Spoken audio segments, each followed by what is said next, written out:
دنیا میں انسان کے طاقتور ہونے کے لیے کچھ خارجی چیزوں کی ضرورت ہوتی ہے جس کی بنیاد پر انسان طاقتور بن جاتا ہے۔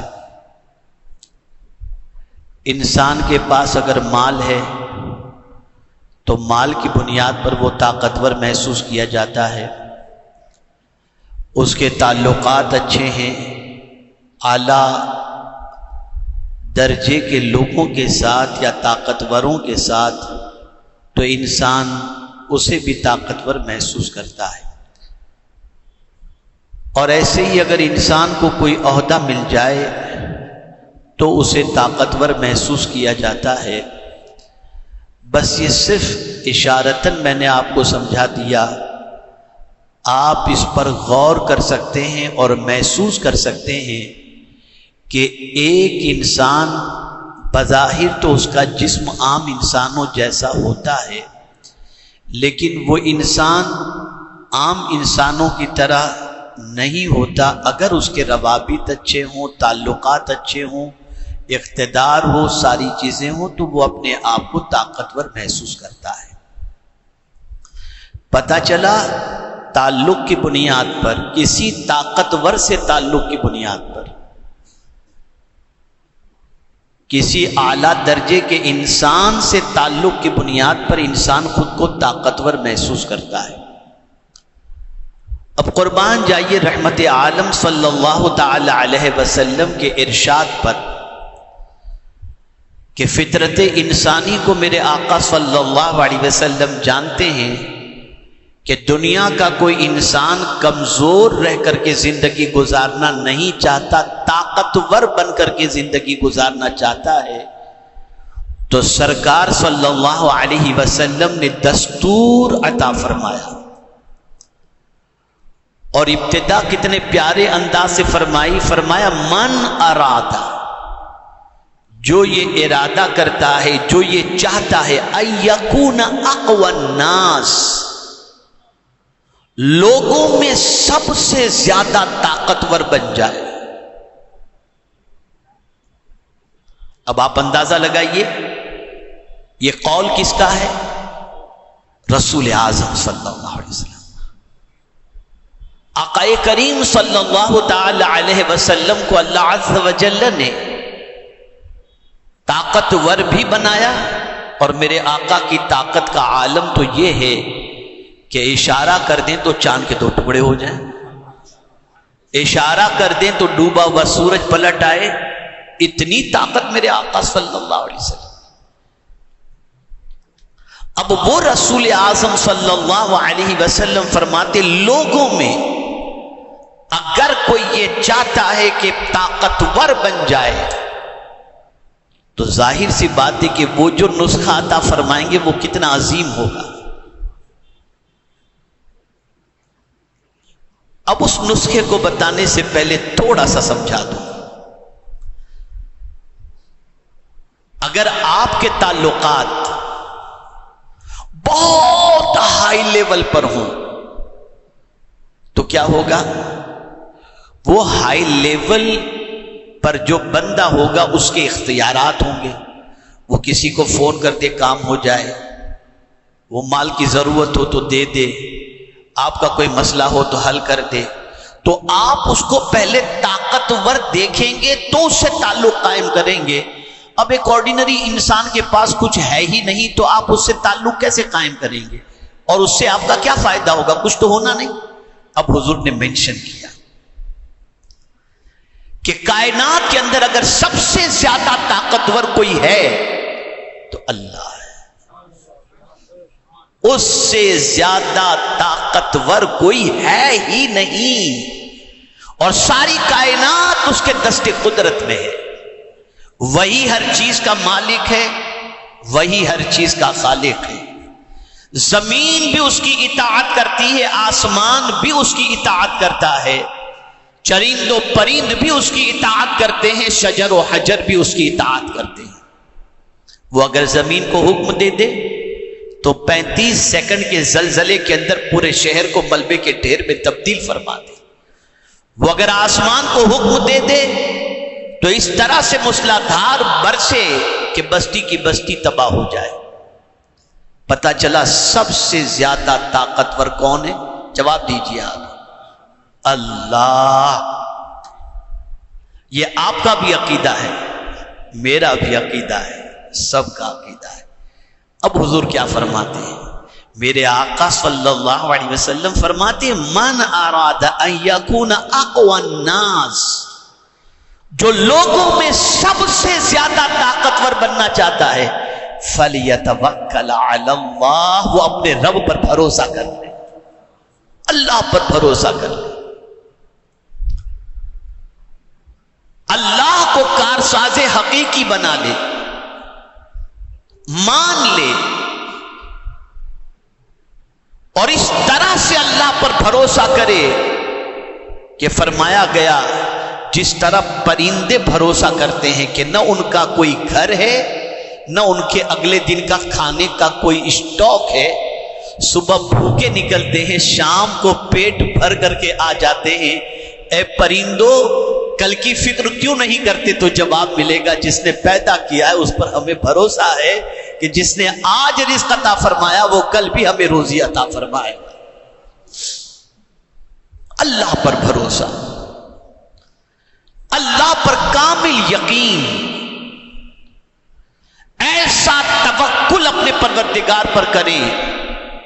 اور توکل ہر کوئی نہیں کر سکتا، بھروسہ اعتماد ہر کوئی نہیں کر سکتا۔ قرآن نے کہا وَعَلَى اللَّهِ فَلْيَتَوَكَّلِ الْمُؤْمِنُونَ، اللہ پر بھروسہ ایمان والا ہی کیا کرتا ہے۔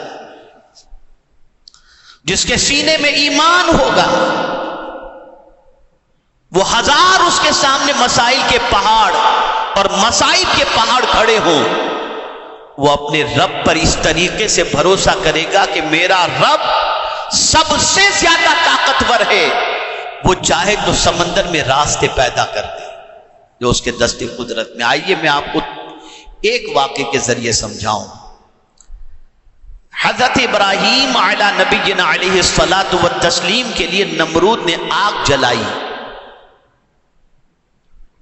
بہت غور سے سنیں اور ایک نبی کا اپنے رب پر کیسا بھروسہ ہے اسے محسوس کریں۔ آگ جلائی گئی حضرت ابراہیم علیہ السلام کو اس میں ڈالنے کے لیے۔ پروردگار نے حضرت ابراہیم علیہ السلام کی بارگاہ میں جبریل امین کو بھیجا، جاؤ جبریل میرے خلیل سے پوچھو کوئی تمنا ہے۔ سچویشن کتنی ورسٹ ہے آپ دیکھیں،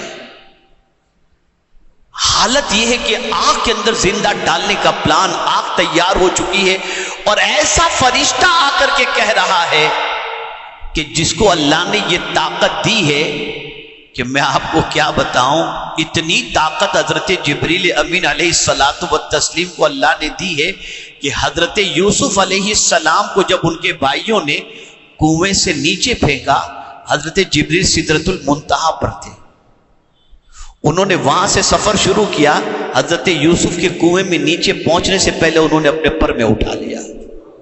کتنی طاقت ہے حضرت جبریل امین علیہ السلام۔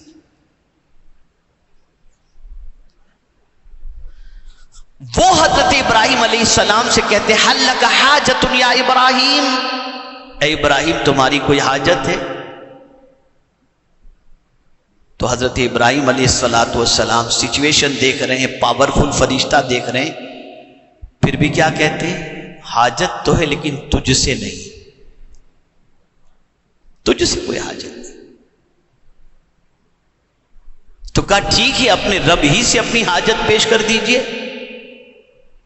آپ مجھ سے نہیں کہہ رہے ہیں آپ کی حاجت، تو اپنے رب ہی سے کہہ دیں۔ یہ ایک مقام ہوتا ہے محبت کے اندر کہ آدمی جب محبت میں بہت اونچے مقام پر چلا جاتا ہے، کوئی وقت ایسا آتا ہے انسان کی زندگی میں، جیسے ہمیشہ ہمیں رونا اللہ کی محبت میں نہیں آتا، دعاؤں میں نہیں آتا، لیکن کبھی یہ کیفیت بن جاتی ہے کہ ہم اللہ کی محبت میں اتنے ڈوب جاتے ہیں کہ ساون بھادو کی طرح آنسو نکلنے لگ جاتے ہیں۔ تو ایک مقام محبوبیت ہے، وہ محبوبیت کے مقام پر انسان پہنچ جاتا ہے تو پھر مچلنے لگتا ہے، اور اس کے ناز اٹھائے جاتے. تو حضرت ابراہیم علیہ السلام سے جب کہا گیا چلو اپنے رب ہی سے عرض کر دو، مجھ سے نہیں کہتے تو اپنے رب ہی سے عرض کر دو.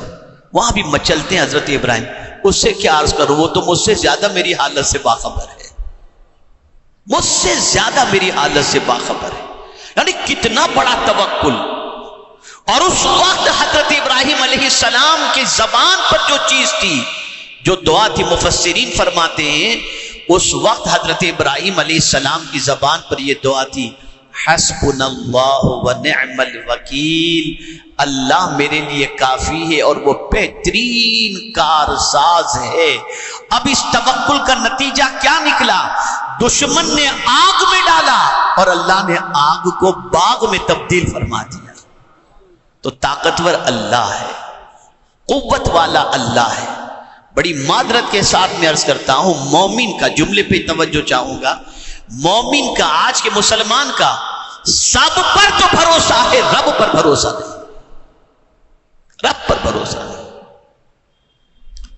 اپنے رب سے توکل مضبوط کریں، اپنے پروردگار سے پروردگار پر بھروسہ مضبوط کریں، ایسا توکل کریں، ایسا بھروسہ کریں کہ مجھے میرے رب کی ذات سے امید ہے کہ وہ مجھے ضائع ہونے سے بچا لے گا اور ہر مصیبت کے اندر میرا پروردگار میری مدد فرمائے گا. اگر انسان کا اللہ پر توکل ہو، ناجائز دھندے نہیں کرے گا. انسان کا اللہ پر توکل ہو، دشمنوں سے سانٹھ گانٹھ نہیں کرے گا. انسان کا اللہ پر بھروسہ ہو، اپنا ایمان نہیں بیچے گا. انسان کا اللہ پر بھروسہ ہو تو انسان اپنی زندگی کو قانون الہی اور قانون رسول صلی اللہ علیہ وسلم کے سانچے میں ڈھال دے گا. اور پھر جب کوئی بندہ اپنے رب پر بھروسہ کرنے لگتا ہے، میرا مولا ہے، میرا پروردگار ہے، وہ میری شہ رگ سے زیادہ قریب ہے. وہ خود فرماتا ہے نحن اقرب الیہ من حبل الورید. وہ خود فرماتا ہے امن یجیب المضطر اذا دعا، کون ہے جو بے قرار کی فریاد سنتا ہے، ویکشف السوء، اور اس کی پریشانیوں کو دور کرتا ہے. کون ہے جو روزی عطا کرتا ہے، وما من دابۃ فی الارض الا علی اللہ رزقها. کون ہے جو عزت دیتا ہے، وتعز من تشاء وتذل من تشاء بیدک الخیر. کون ہے جو زندگی دیتا ہے، اللہ ہے. کون ہے جو موت دیتا ہے، اللہ ہے. سب کچھ اس کے دست قدرت میں ہے. اور ایک آخری بات عرض کر کے میں آپ کی توجہ کو اور آپ کے ایمان کو پختہ کر دوں، تاکہ آپ قرآن کی اس آیت کی روشنی میں اپنے رب پر بھروسہ کر کے کمزور نہیں، حضور کے فرمان کی روشنی میں طاقتور بن جائیں. آپ نے کسی منسٹر پر بھروسہ کیا تھا، اس سے آپ کے تعلقات تھے. کسی مالدار پر بھروسہ کیا تھا، اس سے آپ کے تعلقات تھے. کسی بہت بڑی پہنچ والے سے آپ کے تعلقات تھے، اس پر آپ کا بھروسہ تھا. لیکن وہ پرماننٹ زندہ رہے گا؟ اب جواب دیجیے، مجھے جواب دیجیے. نہیں نا، موت تو آنی ہے. آپ اس کے بھروسے پر کام کر رہے تھے، موت آ گئی. اب آپ کیا کریں گے؟ تو پتہ چلا جتنے انسانوں پر تم بھروسہ کرتے ہو وہ مر جانے والے ہیں، کوئی زندہ رہنے والا نہیں. ایسے پر بھروسہ کرو جس کو کبھی موت آنے والی ہے ہی نہیں. اور وہ ذات کون سی ہے؟ وَتَوَكَّلْ عَلَى الْحَيِّ الَّذِي لَا يَمُوتُ. اس اللہ پر بھروسہ کرو جو ہمیشہ سے زندہ ہے اور ہمیشہ زندہ رہنے والا ہے.